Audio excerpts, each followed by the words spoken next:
Assalamualaikum warahmatullahi wabarakatuh. Pada hari ini kuliah kewirausahaan ya. Bahasannya adalah analisa usaha. Analisa usaha ini sangat diperlukan bila seseorang akan memulai usaha atau juga akan melanjutkan usaha. Maka pasti analisa usaha tetap dilakukan, karena ini adalah menyangkut apakah usaha tersebut bisa dilanjutkan atau tidak, atau bagaimana membutuhkan biaya, membutuhkan strategi, membutuhkan pemasaran dan lain sebagainya. Maka analisa usaha sangat diperlukan. Analisa usaha adalah sebuah analisa yang berupa kegiatan melakukan perencanaan, meriset, memprediksi, mengevaluasi kegiatan atau usaha bisnis. Merencanakan atau perencanaan, merencanakan mulai dari awal sampai dengan berproduksinya suatu usaha atau sampai berhasilnya suatu usaha atau bisnis ya. Jadi merencanakan mulai awal, kemudian sampai pelaksanaan kegiatan bisnis, sampai dengan bisnis itu berjalan sampai menghasilkan satu keuntungan. Kemudian meriset itu artinya mengadakan penelitian atau mengadakan studi banding atau apalah yang berkaitan dengan pengembangan daripada usaha tersebut. Jadi penelitian mengembangkan mengenai produk, kemudian penelitian mengenai pasar dan sebagainya sampai dengan target terpenuhi, sampai dengan harga dan sebagainya, sampai terakhir adalah keuntungan kira-kira yang diinginkan seberapa besar. Kemudian memprediksi, ini artinya memperkirakan ya, memperkirakan bisnis tersebut bisa berjalan dengan baik sesuai dengan tujuan daripada bisnis, yaitu keuntungannya bagaimana ya, keuntungan yang kecil sampai dengan keuntungan yang besar. Kemudian evaluasi setiap kegiatan usaha. Jadi evaluasi itu bisa mulai dari awal kegiatan, pertengahan kegiatan, atau pada saat akhir kegiatan. Itu selalu dievaluasi apakah itu sesuai dengan perencanaan dan sebagainya. Kalau itu sesuai, maka ya harus dilanjutkan. Tapi kalau itu tidak sesuai dengan target, itu perlu ada solusi. Jadi nanti pada akhir pelaksanaan itu bisa berjalan sesuai dengan harapan. Kemudian analisa usaha itu dilakukan untuk mengetahui atau menghindari segala kemungkinan buruk yang terjadi ketika proses bisnis dijalankan, karena dalam sebuah usaha pasti ada memiliki risiko. Analisis juga akan menunjukkan kelebihan yang menjadi kekuatan dalam sebuah bisnis, serta hasil analisis juga menampilkan kekurangan yang dapat diminimalisir dengan mempersiapkan solusi dari kelemahan bisnis tersebut. Maka analisa bisnis dan usaha dapat dikatakan sebagai peta strategis dalam berperang di dunia bisnis. Risiko yang terburuk dapat diminimalisir, bahkan diantisipasi dengan melakukan analisa usaha. Jadi dengan analisa usaha tersebut, maka risiko yang terjadi itu bisa dikurangi ya, bahkan diminimalisir ya. Kemudian analisis tersebut juga bisa digunakan untuk meningkatkan keuntungan dan tujuan utama sebuah bisnis. Ya, yang sebenarnya sebuah bisnis, sebuah analisis diperlukan untuk mengenal lebih dalam bisnis dari segala sisi. Sebuah analisa yang baik biasanya akan memperlihatkan analisis sebuah bisnis dari sebuah aspek dan data yang bisa dipertanggungjawabkan, mulai dari faktor internal dan faktor eksternal. Faktor internal biasanya berhubungan dengan proses produksi, penentuan harga bahan baku dan jobs desk dari karyawan, kemudian untuk faktor eksternal akan berhubungan dengan pemasaran ke pelanggan, saluran distribusi, geopolitik, dan lain-lainnya, masih banyak lagi. Tujuan analisa usaha.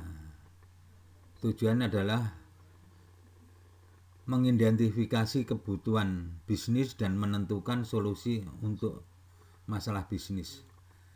Analisa juga berfungsi sebagai acuan bagi pengusaha untuk mengambil keputusan tentang usahanya. Keputusan ini didasari oleh hasil analisa dan data yang menunjukkan resiko-resiko yang akan timbul di kemudian hari. Nah, ini harus bisa diantisipasi. Kemudian untuk meminimalisir resiko itu juga harus ada solusinya. Resiko harus bisa dipetakan. Resiko besar, resiko menengah, dan resiko rendah. Ada beberapa hal yang mendasar yang bisa dilakukan dalam menganalisa usaha. Satu diantaranya adalah tentukan peluang usaha dengan analisis SWOT. Antisipasi ancaman bisnis terlebih dahulu dengan inovasi. Tentukan target pasar, hitung anggaran dana, rencanakan dan lakukan promosi, minta saran dan kritik dari para pelanggan, lakukan evaluasi setiap bulan.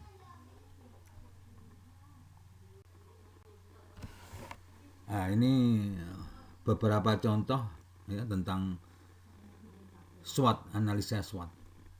Usaha restoran berkonsep warung tradisional yang menyuguhkan hidangan berbahan organik. Analisa SWOT-nya sebagai berikut ya. Ini kekuatannya. Jadi warung berkonsep tradisional dengan bahan organik. Ini kekuatannya adalah rasa dan jenis masakan mudah diterima lidah. Pasokan bahan organik dan dari kebun sendiri lancar. Kalau ini misalkan bahannya banyak didapatkan dari kebun-kebun sendiri. Memiliki program untuk memanfaatkan limbah makanan sebagai kompos. Hal ini juga keuntungannya, kekuatannya, limbah-limbahnya bisa digunakan sebagai kompos ya. Kelemahan, harga relatif lebih mahal dari standar warung makanan lokal. Karena memang berbahan organik biasanya memang cenderung lebih mahal. Lokasinya agak tersembunyi dari jalan besar, misalkan kondisinya seperti itu. Masih kurang gencar dalam promosi lewat media sosial dan internet. Ini kelemahannya. Kemudian peluangnya oportunis. Tren kembali ke makanan lokal semakin meningkat. Ini peluangnya. Jadi banyak orang yang kepingin makanan tradisional ini meningkat. Gaya hidup sehat semakin populer karena memakan makanan bahan organik. Kehadiran ojek online bisa mendukung promosi makanan. Ini peluangnya ya, mulai online. Ancaman semakin banyak warung serupa bermunculan. Ini tantangan ini. Ini harus bisa diselesaikan. Antara opportunity dan threats ini kita harus berusaha bagaimana solusinya untuk menghadapi antara peluang dan ancaman ini. Kemudian kenaikan harga bahan pokok menurunkan daya beli. Bahan pokoknya selalu meningkat karena bahan-bahan organik ini sekarang juga mulai meningkat harganya karena banyak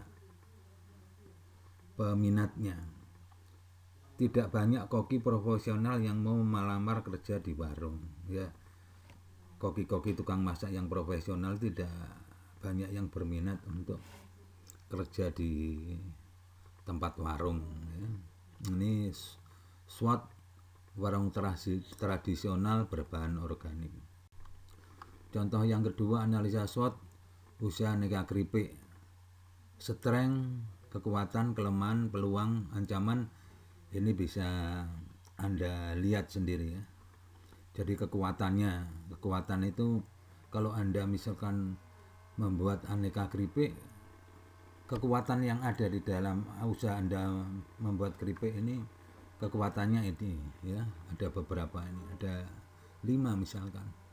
Kelemahannya ini ada 3, peluangnya ada 4, ancamannya ada 5. Nah ini kayak sebaik mungkin untuk bisa mengatasi masalah peluang dan ancaman ini. Kalau strength dan kelemahan ini yang ada pada produk tersebut.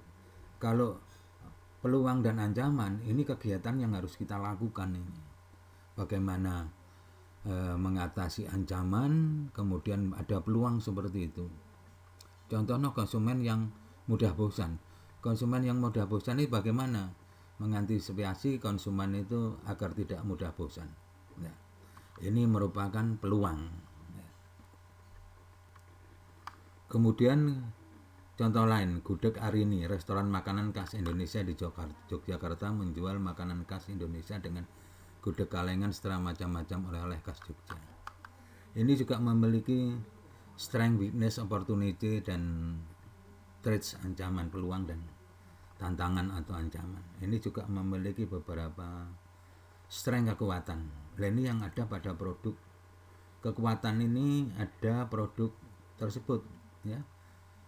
Makanan khas Indonesia Yogyakarta menjual khas gudeg ya, kemudian bermacam-macam oleh-oleh khas Jogja. Ini ada di sini semuanya kekuatannya. Kelemahannya ini ya, ada beberapa. Ini di antara produk itu sudah ada kekuatan dan sudah ada kelemahannya. Ini bisa diurai ya. Ini bisa diurai. Ya, yang sekarang menjadi tantangan kita adalah opportunis dan threat, peluang dan ancaman. Nah, ini kita harus bisa mencari jalan tengah untuk bisa menyelesaikan ini antara opportunis dan threat ini, ancaman. Nah, keberuntungan kita terletak di antara dua ini, peluang dan tantangan. Ini yang harus digarap sebagai seorang pengusaha. Harus bisa menempatkan bagaimana dengan ancaman tapi peluang ada. Peluang itu harus selalu diciptakan itu, sehingga ancaman tersebut, tantangan tersebut bisa berkurang. Nah, itu antara lain contoh dari SWOT analisis. Kemudian ada juga antisipasi ancaman bisnis terlebih dahulu dengan inovasi. Jadi kalau kita bersaing, apabila kita mempunyai inovasi, itu sudah merupakan jalan keluar atau solusi yang sangat baik. Berikut, setelah melakukan analisa SWOT dalam analisa usaha, paling penting untuk mempersiapkan diri dengan solusi dari semua tantangan yang ada. Dengan melakukan tindakan pencegahan dan mitigasi akan risiko-risiko yang terjadi. Sebuah bisnis akan dapat bertahan bahkan dalam kondisi sesulit apapun dengan inovasi. Biasanya tantangan, berupa kesempatan dan hambatan bisnis yang ada terjawab melalui inovasi-inovasi baru. Inovasi tersebut merupakan bentuk antisipasi pengusaha terhadap ancaman-ancaman bisnis yang mungkin akan terjadi pada bisnis tersebut. Contoh tip menangkan pasar produk, bersaing produk.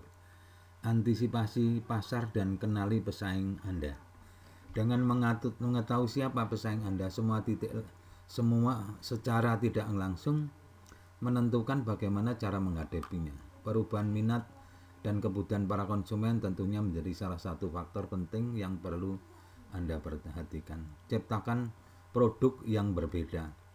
Inovasi sangat penting. Dengan menciptakan produk yang unik dengan belum ada di pasaran, maka produk Anda memiliki nilai yang lebih di mata konsumen. Produk yang unik dan berbeda memiliki ciri khas berbeda dan daya tarik tersendiri bagi para konsumen, sehingga mereka lebih mengenali produk Anda dan memilih produk tersebut dibandingkan produk lain yang ada di pasaran. Dengan cara mempertahankan kualitas produk atau pelayanan prima selama ini, maka dapat menawarkan produk kepada konsumen sehingga loyalitas konsumen terhadap produk Anda akan semakin meningkat. Pelajari kelebihan dan kelemahan pesaing. Dengan memanfaatkan kelebihan dan kelemahan pesaing sebagai peluang untuk memenangkan persaingan pasar, ciptakan produk yang tidak diciptakan pesaing Anda atau berikan pelayanan yang tidak disediakan oleh pesaing. Mempertahankan kekuatan produk. Setelah mengetahui kelebihan dan kekurangan kompetitor Anda baiknya bila Anda mempertahankan kekuatan produk yang Anda miliki untuk menjaga loyalitas para konsumen. Kunci inilah yang mengantarkan produk Pepsodent sampai hari ini berhasil menguasai pasar dan menjadi salah satu merek pasta gigi yang banyak dipilih konsumen. Kemudian dengan menawarkan harga bersaing. Memberikan harga yang bersaing bukanlah Anda harus menurunkan harga dan memperbesar kerugian usaha Anda. Strategi ini bisa Anda lakukan dengan cara memberikan bonus untuk pembelian tertentu. Misalnya bila pesaing Anda menjual produk dengan harga yang lebih murah, maka untuk menghadapi Anda bisa menawarkan bonus beli 2 gratis 1. Ini juga merupakan solusi. Promosikan produk Anda. Cara ini masih sering digunakan para pelaku usaha dengan minat konsumen untuk berburu barang-barang diskon masih sangat tinggi. Lihat saja event diskon yang besar-besaran sepatu dan sandal merek Cross yang tahun 2010 ini berhasil membuat salah satu pusat pembelanjaan di Jakarta penuh antrian konsumen. Berani ambil resiko.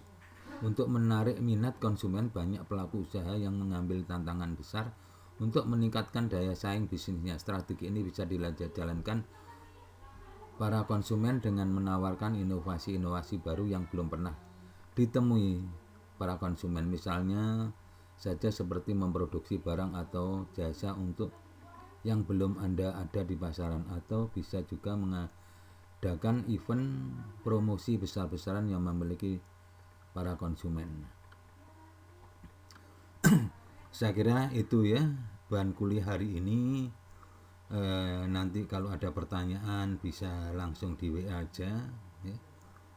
Saya kira itu kuliah pada hari ini saya akhiri. Assalamualaikum warahmatullahi wabarakatuh.